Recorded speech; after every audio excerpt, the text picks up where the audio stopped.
Saya punya banyak teman, ada teman kos, adik teman seangkatan saya itu menceritakan kepada saya pada satu acara bahwa Pak Jokowi itu betul-betul lulusan UGM. Kemudian juga dari penjelasan, kalau menurut saya penjelasan dari Bu Rektor, penjelasan dari Pak Dekan itu sudah lebih dari cukup menjelaskan bahwa Pak Jokowi itu adalah lulusan UGM, dan itu pun juga ada beberapa pernyataan dari beberapa temannya yang lulusan UGM. Jadi kalau saya melihat bahwa ada beberapa bukti foto dan sebagainya. Kebetulan saya menjadi ketua Dewan Guru Besar, banyak bergaul dengan dosen-dosen dari kehutanan, dan saya bertanya kepada mereka, benar enggak? Dosen-dosen mengatakan benar, ya sudah, apalagi saya yang tidak saya sanksikan begitu. Ya benar, lulusan UGM, tapi pertanyaan saya tadi Pak, berarti Jokowi ini sarjana S1, sarjana muda, atau apa jadinya? Ya S1, lulus S1. S1? Iya, dari Fakultas Kehutanan? Dari Fakultas Kehutanan. Dengan titel Dokter Andes atau Insinyur? Insinyur. Ya. Baik. Assalamualaikum warahmatullahi wabarakatuh, Sobat Madilog. Saya sebetulnya ingin mengatakan bahwa begitu guru besar UGM hadir dalam perdebatan tentang asli atau palsunya ijazah Joko Widodo, maka pernyataan dari guru besar level begawan kita harapkan akan bisa mendatangkan pencerahan, sekaligus mendekatkan kita pada titik akhir polemik ini. Tapi apa boleh buat, pemunculan Profesor Sofyan Effendi, suka tidak suka, bisa kita kunci sebagai situasi yang menambah gaduh suasana. Tidak hanya di darat, tapi kemudian perdebatan di udara juga tidak terbendung. Nah sekarang, Madilog sengaja mendatangkan satu orang guru besar UGM lagi untuk juga memberikan perspektif, paling tidak terkait 3 hal. Pertama, terkait dengan ijazah Joko Widodo. Yang kedua, terkait dengan pernyataan yang sudah disampaikan oleh Profesor Sofyan Effendi. Serta yang ketiga, kita akan meminta pendapat narasumber tentang 3 orang lulusan UGM. Dr. Tifa, Mas Roy Suryo, dan Bang Rismon Sianipar. Narasumber kita kali ini adalah Profesor Dr. Andes Kunchoro, MBSc, PhD. Beliau juga merupakan Dewan Guru Besar Komisi 3 Bidang Etika Moral dan ke-UGM-an. Secara kebetulan ini Pak. Narasumber kita kali ini adalah Profesor Dr. Andes Kunchoro, MBSc, PhD. Beliau juga merupakan Dewan Guru Besar Komisi 3 Bidang Etika Moral dan ke-UGM-an. Secara kebetulan Pak Kunchoro ini guru saya semasa S1 dulu. Pak Kunchoro, terima kasih sudah berkenan meluangkan waktu untuk hadir di ruang diskusi Madilog. Mas Reza, terima kasih atas kepercayaannya. Terima kasih bisa berbagi. Pak Kunchoro, karena tadi Bapak yakin bahwa Joko Widodo adalah pemegang ijazah asli S1 dari Fakultas Kehutanan UGM, tetapi keyakinan Bapak itu tidak didukung dengan penglihatan langsung ya. Artinya Bapak tidak pernah melihat langsung, tidak pernah diperlihatkan tentang fisik ijazah itu. Saya percaya Mas Reza juga lulusan UGM. Saya juga tidak pernah meminta Mas Reza menunjukkan ijazah kepada saya. Dan saya percaya pada Mas Reza, saya lihat dari orang-orang yang berkompeten di dalam hal ini yang meluluskan, yaitu Universitas Gadjah Mada, Fakultas Psikologi, tempat Mas Reza juga bekerja. Dari situ, apalagi ada teman-teman yang menyatakan, bagi saya cukup, tidak harus menunjukkan fisiknya. Dan berarti apa yang Pak Kun bisa katakan ketika ada 3 orang yang tanda petik mengharuskan pihak UGM untuk memperlihatkan ijazah Joko Widodo? Saya berbicara sesungguhnya tentang Mas Roy, Bang Risman, dan Dr. Tifa. Sekarang kenapa harus ijazah itu ditunjukkan? Sekali lagi pertanyaan, bahwa bukti itu tidak harus ditunjukkan fisik itu harus ada. Tetapi tanda-tanda yang lain itu sudah bisa cukup menjelaskan kepada kita tentang makna yang dimaksud. Tetapi kemudian yang terjadi adalah justru kadang-kadang dalam diri saya, karena saya juga tidak sepenuhnya mendukung Pak Jokowi. Ketika saya membaca petisi UGM dulu, saya justru malah bertentangan dengan Jokowi. Tetapi saya tetap berpendapat bahwa saya sebagai orang UGM yang tahu bahwa Pak Jokowi itu lulusan UGM, maka kebenaran harus saya tegakkan. Meskipun sekarang dalam banyak hal saya masih tidak suka dengan kebijakan Pak Jokowi. Jadi sekali lagi di mata saya, seorang profesor, seorang guru itu salah itu boleh, tapi jangan sampai saya berbohong. Nah, karena itulah maka kemudian sekali lagi saya bertanya, kenapa harus ditunjukkan? Dan apalagi kalau misalnya itu persoalan-persoalan seperti itu kan adalah hak saya untuk bisa menunjukkan atau tidak. Jangan saya dipaksa untuk menunjukkan itu kepada orang lain. Apakah justru ini tidak menjadi alat dari Pak Jokowi untuk bahwa dia untuk bisa tetap tampil di dunia maya ini, bahwa dia sekarang masih menjadi dilihat, didengar, tidak tenggelam oleh keadaan. Jadi saya kira kedua-duanya itu punya kepentingan dalam kasus ini. Kalau menurut Pak Kun, bagaimana cara yang paling tepat untuk menengahi polemik apakah ijazah Jokowi itu asli atau palsu? Bukankah kalau kebenaran harus ditegakkan, maka konsekuensinya kita harus bawa ke ranah hukum, dan di ranah hukum kita bicara tentang pembuktian. Kalau kita bicara pembuktian, maka sudah fisik ijazah itu harus diperlihatkan untuk diuji.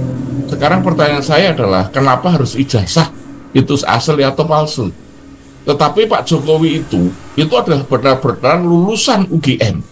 Kalau dia lulusan UGM, maka dia berhak akan ijazah. Ini dulu harus kita pegang, gitu loh. Kemudian ketika jasa itu tidak ditunjukkan atau jasa itu kemudian dicap atau palsu, sekarang kenapa ketiga orang itu berani mengatakan dia jasa palsu, padahal mereka belum pernah melihat? Kemudian yang kedua adalah mereka hanya melihat, memeriksa, katanya peneliti, tapi yang diteliti itu adalah fotokopian.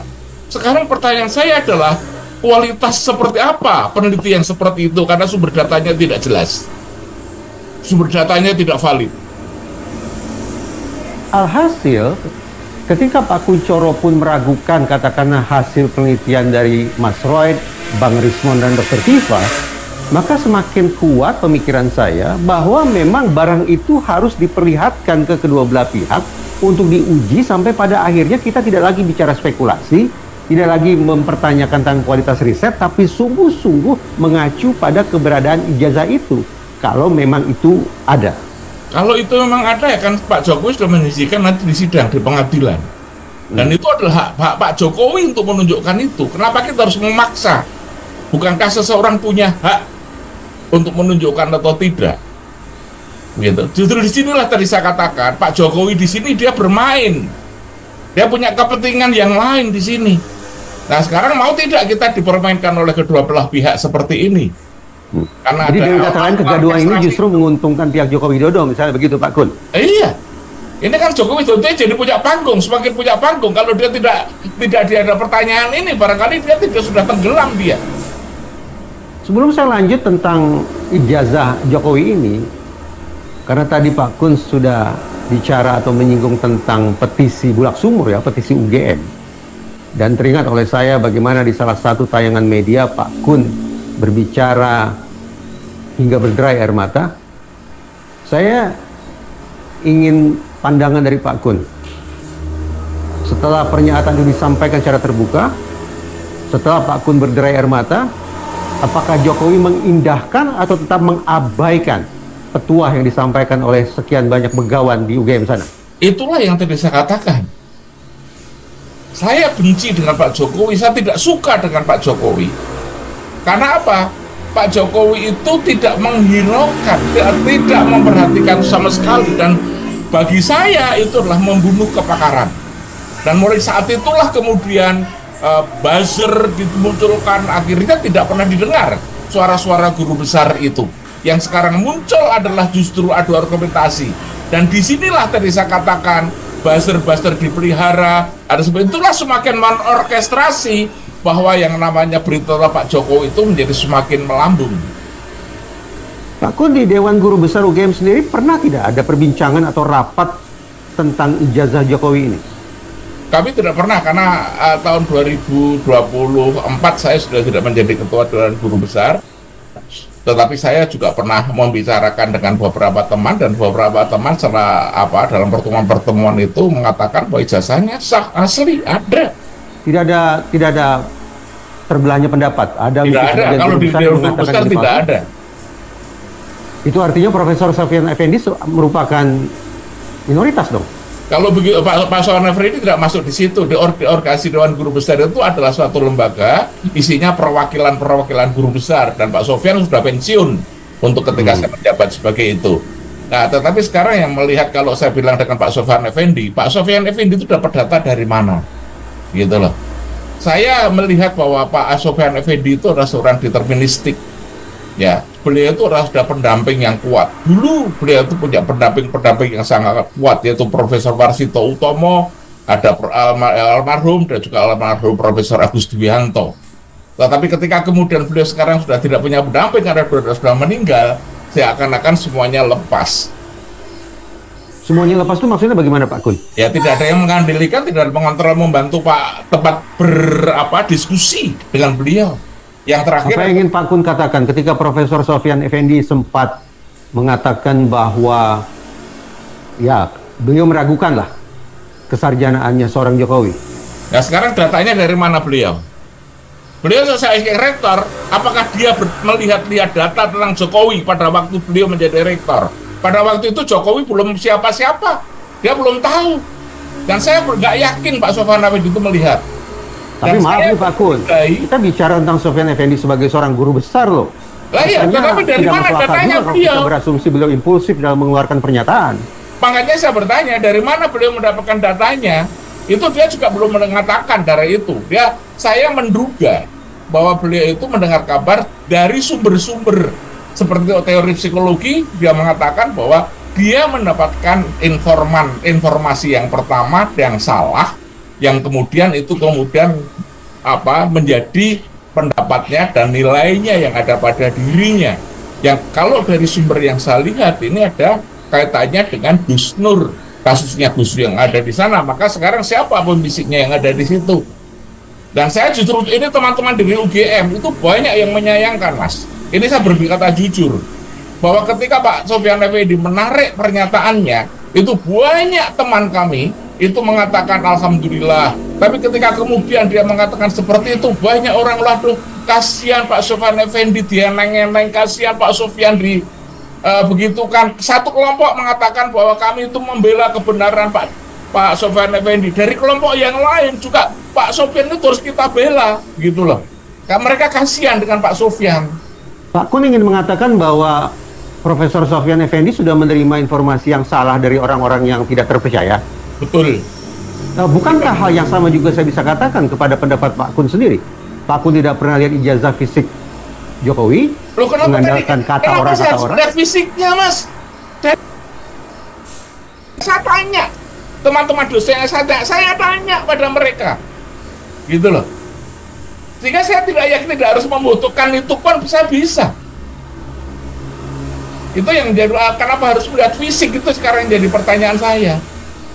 Tidakkah ada kepentingan dari para guru besar UGM untuk secara internal merapatkan persoalan ini, sehingga betul-betul akhirnya pernyataan dari pihak rektorat UGM tidak dipandang sebagai ini tidak representasi UGM secara keseluruhan?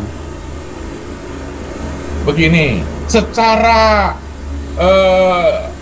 saya bertanya kepada Ketua Dewan Guru Besar UGM, Pak dan juga sekretarisnya Pak Kumornoto dan Pak Baikuni, apakah Anda sudah memberikan masukan pada rektor, Anda sudah nggak seperti ini?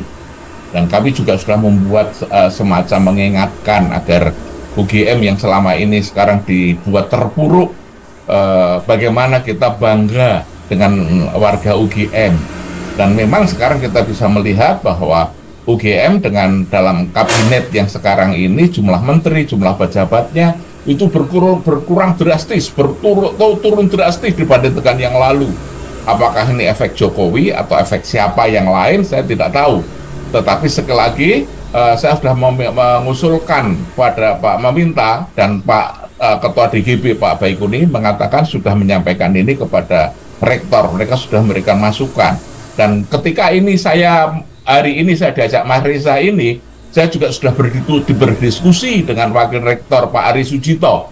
Saya mau diajak ngomong-ngomong dengan Mas Reza besok pagi, gitu. Sehingga saya yang belajar di sini ini ngomong di sini tidak saya ngomong bohong, tapi juga punya data. Saya menghubungi 2 orang, Mas Fatur juga saya hubungi karena Mas Fatur itu termasuk lingkungan dekatnya Pak Sofyan Effendi, gitu.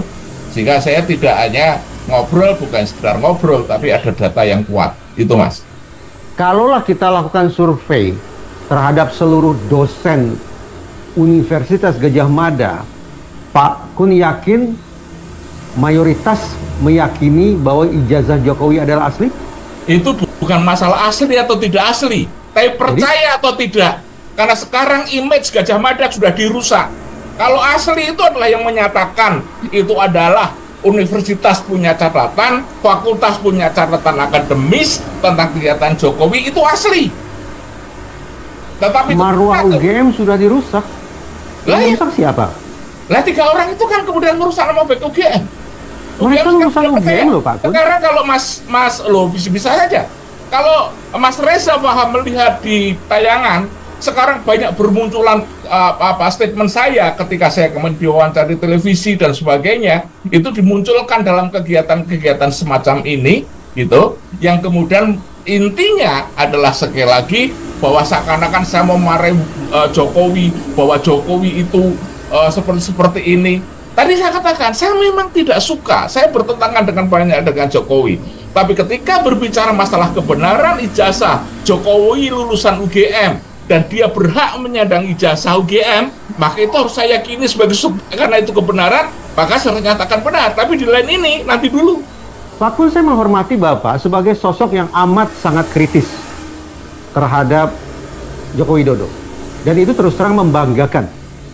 Tapi ketika 3 orang murid Bapak, yaitu Bang Rismon, Mas Roy, dan Dr. Tifa juga menunjukkan sikap kritis mereka terhadap Joko Widodo, kenapa justru Bapak menilai mereka sebagai perusak nama baik UGM? Karena sekarang bukan dari mereka itu. Dampak dari itu adalah semuanya menjelekkan UGM. Banyak orang mengatakan jangan. Mereka menjelek-jelekkan rektor, menjelek-jelekkan UGM. Dari situlah kemudian sekarang menjadi saya menghargai Mas Roy Suryo, itu sebetulnya sama-sama aktivis saya dengan narkoba. Kita sama-sama penerima bintang jasa dari BNN. Tetapi sekali lagi harusnya ada batasnya. Dan sekali lagi, kalau mereka mengatakan namanya peneliti itu ada kode etiknya, Mas. Peneliti itu tidak menjelek-jelekkan sumber datanya. Peneliti itu kalau lapor seperti itu cukup diselesaikan di Barreskrim, di kantor polisi, tidak harus kemudian mencari massa. Sementara kalau kita bisa melihat Mas Roy Suryo itu perannya sebagai apa sih dia? Karena dia sebagai seorang politisi, tetapi dia juga podcaster yang dia setiap hari dia memposting apa yang dikatakan. Apakah itu tidak membentuk opini? Apakah salah kalau kemudian mereka menggunakan ruang-ruang untuk berkomunikasi dengan publik lewat media sosial? Sekarang apa sebenarnya dia posisinya sebagai apa dia? Mas sebagai seorang politisi atau podcaster? Dan dia seharusnya harus menyala seperti itu, bahwa dia merasa dia yang paling benar dengan seperti itu. Saya balik saja, kenapa kemudian dulu sekian banyak guru besar dipimpin oleh Pak Kun tidak berkirim surat langsung kepada Joko Widodo? Kenapa harus menyampaikan petisi terbuka? Kami di situ itu kita pertemuan karena tidak punya forum dengan Pak Jokowi. Forumnya yaitu kita melakukan petisi, dan petisi itu bukan hanya saya yang membuat.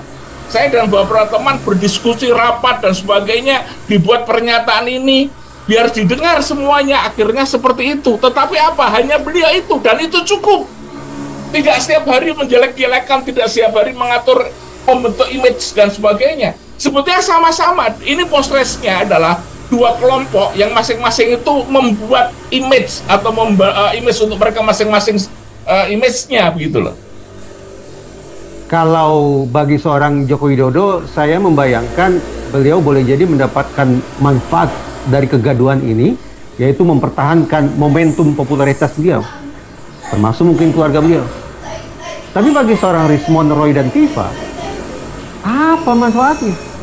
Saya tidak tahu, barangkali ada di antara mereka itu ada pesan-pesan, karena sekali lagi, manusia itu bisa dirinya, siapa di belakang-belakang mereka, akhirnya kan kemudian pesannya apa yang ada di sini, itu kan bisa jadi banyak hidden tujuan yang kita mungkin tidak tahu.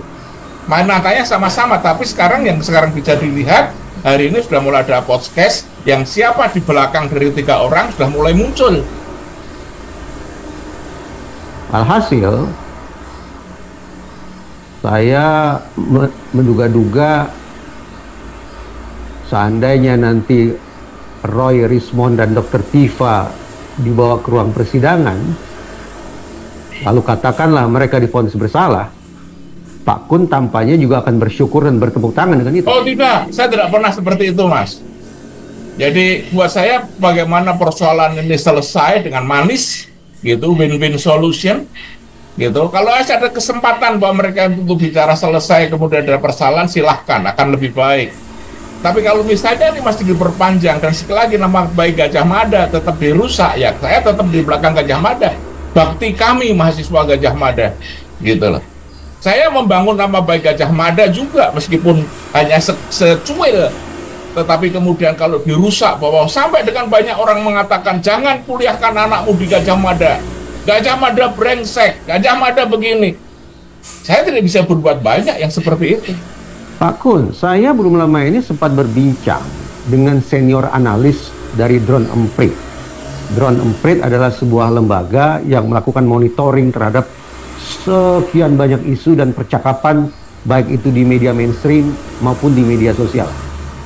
Simpulan lembaga Drone Emprit adalah mayoritas mereka sepakat dengan Roy Suryo, Rismond Sianipar, dan Tifa bahwa ijazah itu palsu. Artinya, netizen kebanyakan justru melihat apa-apa yang diperjuangkan oleh Roy ini sebagai hal yang konstruktif, bukan hal yang destruktif, bukan hal yang mempermalukan UGM, bukan hal yang merusak, sebagaimana kosakata yang Pak Kun gunakan tadi. Ini post-truth, Mas. Saya justru dari sini saya belajar tentang the meaning of post-truth. Tadi saya tanya, yang berhak menyatakan bahwa Jokowi itu lulusan UGM itu siapa?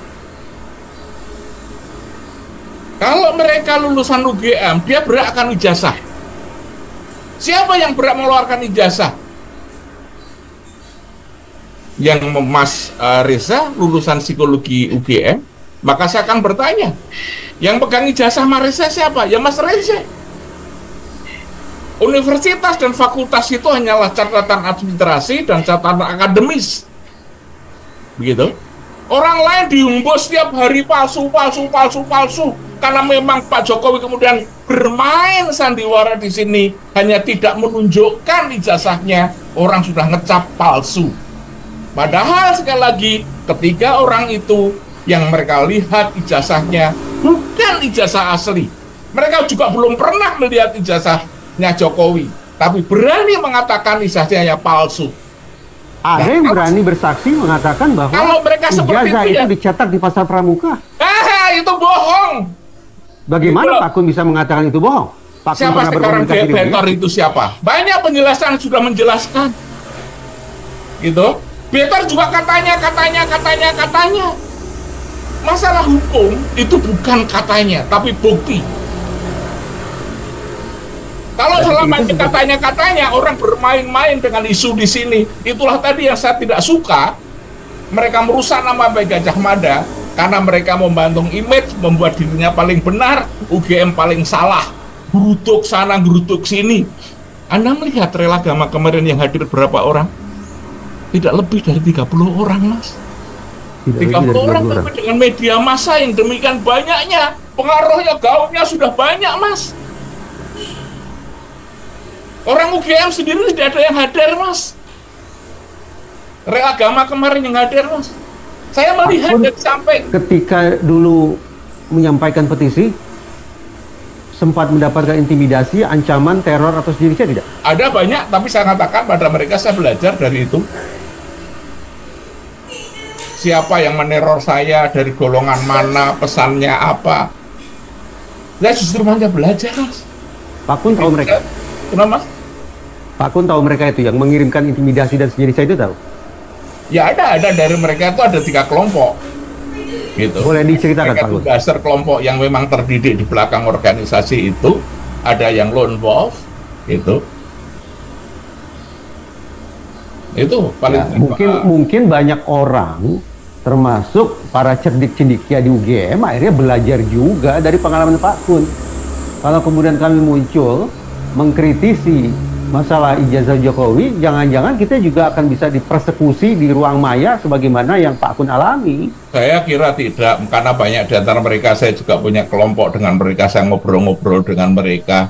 Seperti ini orang sudah mengatakan bahwa ada golongan ketika Pak Sofyan Effendi kemudian menarik pernyataannya, itu orang mengatakan itu dipersekusi dari Ari Sujito mengatakan tidak ada, kami dari universitas sama sekali tidak ada membuat ini dan itu. Barangkali yang terjadi adalah bahwa anak-anaknya mengingatkan bahwa Pak Sofyan usianya sudah 80 tahun dan dari kelompok Jokowi mereka itu mengancam mau melaporkan ke Baris-Krim, dan ini akan membuat repot beliau karena usianya sudah tua, maka mereka ditarik. Tetapi sekarang mengingatkan seperti itu, apakah itu juga persekusi? Itu sekarang pertanyaannya. Profesor Sofyan Effendi termasuk sebagai salah satu guru besar yang tergabung mengeluarkan petisi tempo hari kan, takut? Iya, makanya untuk kadang-kadang saya aneh ketika seperti itu. Jadi Pak Sofyan itu dulu ketika petisi juga dia ikut, ketika juga ikut semuanya Pak Sofyan itu. Loh, bukannya berarti linear, Pak? Dulu kritis, sekarang juga kritis. Iya, sama. Sampai kemudian beliau menarik kembali pernyataan. Ya, sama. Tetapi sekali lagi, datanya itu yang kalau saya sayangkan dari Pak Sofyan itu, dari mana beliau mendapatkan data itu. Dan dia tidak ada kontrol. Dan dia memiliki kelompok yang di UGM itu sendiri, dia sangat terbatas. Profesor Sofyan Effendi sekarang sudah menarik pernyataannya. Anggaplah beliau sekarang teryakinkan bahwa ijazah Jokowi itu ada, asli, dan S1. Dalam rabaan Pak Kun, apa kira-kira yang kemudian membuat Profesor Sofyan Effendi mencabut pernyataan sebelumnya? Kalau saya mengatakan tadi, itu pesan dari anak-anaknya, seperti saya katakan. Pak Sofyan barangkali masih percaya dengan keyakinannya beliau. Tetapi dampak dari apa yang beliau lakukan untuk pribadi Pak Sofyan, itu akan memberatkan Pak Sofyan, seperti saya katakan. Bapak Sofyan akan dieneng-eneng, dengan eneng itu apa? Akan dibawa ke Jakarta, ke Baris-Krim untuk memberikan kesaksian, untuk memberikan ini itu, gitu. Itu saya kira juga akan membuat jengah Pak Sofyan. Dan diingatkan oleh anaknya, maka bisa jadi kemudian mereka menarik. Tapi saya yakin orang sekokoh Pak Sofyan masih pada keyakinannya seperti itu. Kita pindah sebentar Pak Kun, tentang mahasiswa sekarang. Kalau tadi Pak Kun mantap menyatakan bahwa para dosen di UGM solid yakin ijazah Jokowi adalah asli. Kalau kemudian kita masuk ke relung hati para mahasiswa UGM, kira-kira akan sama atau berbeda? Saya tidak berani menduga ya Mas ya, karena jujur saya itu sekarang ini ketika melihat mahasiswa itu sangat kasihan. Kasihan kenapa? Mahasiswa itu hanya menjadi alat politik, karena sekarang ini banyak pejabat-pejabat yang memberikan pernyataan yang salah, tidak mendasar, dan bahkan menurut saya tidak melakukan persiapan apa-apa. Contoh, satu, dikatakan bahwa anak muda itu adalah sumber dari puncak dari apa ya Mas, yang produktif lebih besar dibandingkan yang unproduktif itu. Pada waktu itu, sekarang kita bisa melihat bonus demografi gitu, dikatakan sebagai bonus demografi. Tapi sekarang pertanyaan saya adalah, apakah tahu banyak ternyata pejabat-pejabat kita tidak tahu tentang bonus demografi gitu. Apa itu? Banyak dari mereka itu yang mengatakan bahwa bonus demografi tahun 2045, bonus demografi tahun 2021 sudah bonus demografi, tahun 2030 itu puncaknya. Tetapi sekarang jadi persoalan saya adalah bonus demografi, mahasiswa kita diberi apa? Kalau tidak ada, ya beban demografi. Yang kedua adalah pada tahun Indonesia Emas. Indonesia Emas itu tahun 2045. Seharusnya sekarang kondisi anak muda sekarang seperti ini, tahun 2045 itu yang diperlukan seperti apa, maka anak muda kita didik seperti ini menuju ke sana. Anak muda tidak mendapatkan apa-apa. Pak Kun, kalau rekaman perbincangan ini kita mundur beberapa detik ke belakang ya, Pak Kun menggunakan kosakata kasihan terhadap mahasiswa karena mereka menjadi alat politik. Ya. Tidakkah ini terdengar sebagai kalimat yang menyepelekan moralitas dan intelektualitas mereka, Pak Kun? Karena sekarang persepsinya terhadap anak muda itu salah. Jadi mereka dianggap kasus-kasus Mas Reza saya kira paham, kasus-kasus yang masuk di dalam forensik. Banyak anak-anak muda sekarang ini yang kemudian sangat sadis, di mana-mana berantem, di mana-mana Kalau kita melihat masa perkelahian antar kampung, perkelahian antar muda setiap hari ada, masa polisi kita tidak mampu menangani itu?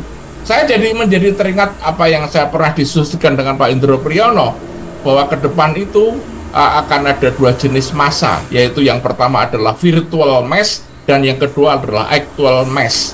Dan yang kedua adalah yang dikatakan itu kalau dalam buku forensik ke depan itu akan ada yang namanya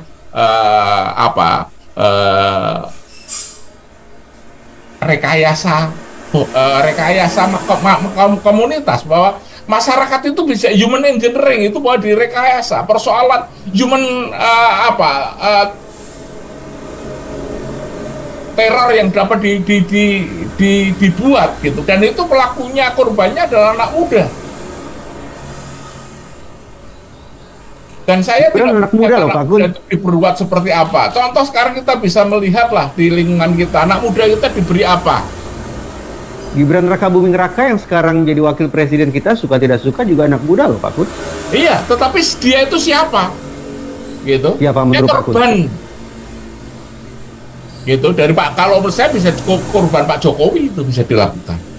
Bagaimana maksudnya, Pak? Gibran adalah korban dari ayahnya sendiri. Iya, ya karena dia yang punya keinginan. Kalau dalam psikologi kita sering mendengar anak kecil dalam bungkus besar. Jadi dalam hal ini adalah Gibran itu adalah perwujudan dari keinginan Pak Jokowi dan keluarganya bisa jadi, dan Bu Jokowi. Pengasuhan yang keliru gitu? Hah? Pengasuhan yang keliru? Bukan pengasuhan yang keliru, karena keinginan, cita-cita yang pengen dilanjutkan. Kalau dari isu yang kita dengarkan bahwa Pak Jokowi pengen 3 periode, tapi tidak bisa, makanya dilakukanlah pada Jokowi, pada anaknya.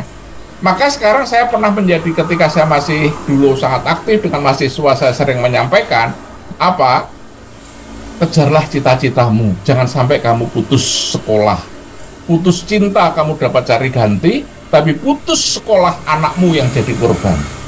Sama dengan hal ini, Pak Jokowi pengen 3 periode, putus itu anaknya yang sekarang jadi korban. Saya terus terang jadi tergoda ini, ingin tahu posisi atau sikap dukungan Pak Kun terhadap pemerintah sekarang. Karena ada Gibran di situ, saya bayangkan Pak Kun mengambil posisi sebagai oposisi.